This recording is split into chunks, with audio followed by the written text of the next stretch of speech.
نحمده ونصلي على رسوله الكريم أما بعد فأعوذ بالله من الشيطان الرجيم بسم الله الرحمن الرحيم لا يسأم الإنسان من دعاء الخير وإن مسه الشر فيئوس قنوط صدق الله العظيم. Assalamu alaikum wa rahmatullahi wa barakatuh. J'aimerais dans cette vidéo d'aujourd'hui aborder avec vous un sujet qui à mon sens est très important qu'Allah Tabaraka wa Ta'ala développe dans le verset qu'on vient de lire devant vous, où Allah Tabaraka wa Ta'ala parle d'une des caractéristiques de la majorité des êtres humains sur terre. Une des attitudes de la majorité des êtres humains, c'est que les êtres humains ont, nous dit Allah Ta'ala dans ce verset du Coran, ont l'art, sont surdoués malheureusement pour se pourrir la vie et pour empoisonner même leur existence. Quelle est donc cette attitude qui fait que l'homme pourrit sa vie et empoisonne son existence? Eh bien, Allah Ta'ala dit La yas'amul insanu min du'a'il khayr, que l'être humain ne connaît que deux moments dans sa vie, moment de bonheur et moment de malheur. Mais Allah Ta'ala dit que l'être humain, dans les moments de bonheur qu'il vit sur terre, eh bien, il ne se lasse pas, il ne se fatigue pas de demander toujours plus et toujours ce que les autres ont.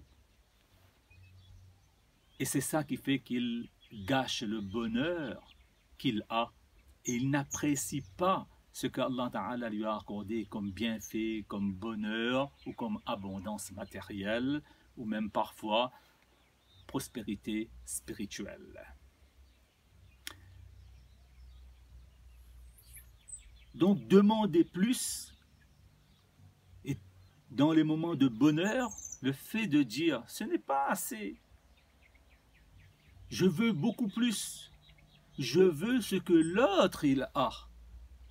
Eh bien, Allah Ta'ala nous dit en ce sens que en entretenant ce genre et ce type de paroles et de propos, nous sommes en train de gâcher les moments de bonheur qu'Allah Ta'ala a mis à notre disposition. Et lorsqu'un malheur le touche, deuxième moment de sa vie, eh bien, qu'est-ce qu'il fait?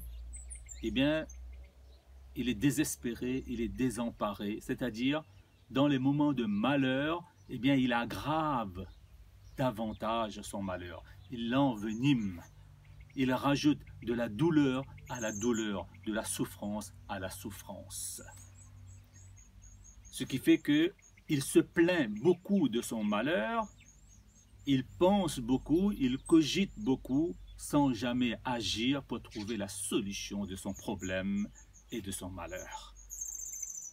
Bien, dans ce verset, Allah Tabaraka wa Ta'ala veut faire comprendre à chaque être humain, cessez et arrêtez de vous pourrir la vie et empoisonner votre existence en gâchant les moments de bonheur que vous avez et en aggravant les moments de malheur. Voilà pourquoi dans tout le Coran, Allah Tabaraka wa Ta'ala nous invite à accueillir ces deux moments-là par la bonne attitude. Dans les moments de bonheur, par la gratitude. La gratitude, c'est-à-dire le shukr et la reconnaissance. Et dans les moments de malheur, eh bien, on accueille le malheur par la patience, le sabr.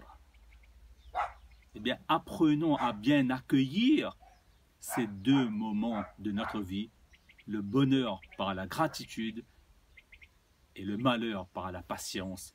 Ainsi, nous n'allons pas gâcher notre bonheur et aggraver notre malheur. Qu'Allah Ta'ala nous donne le tawfiq d'appliquer ce verset-là et de ne plus être parmi cette majorité des gens qui gâchent, qui empoisonnent et qui pourrissent leur existence. وآخر دعوانا أن الحمد لله رب العالمين.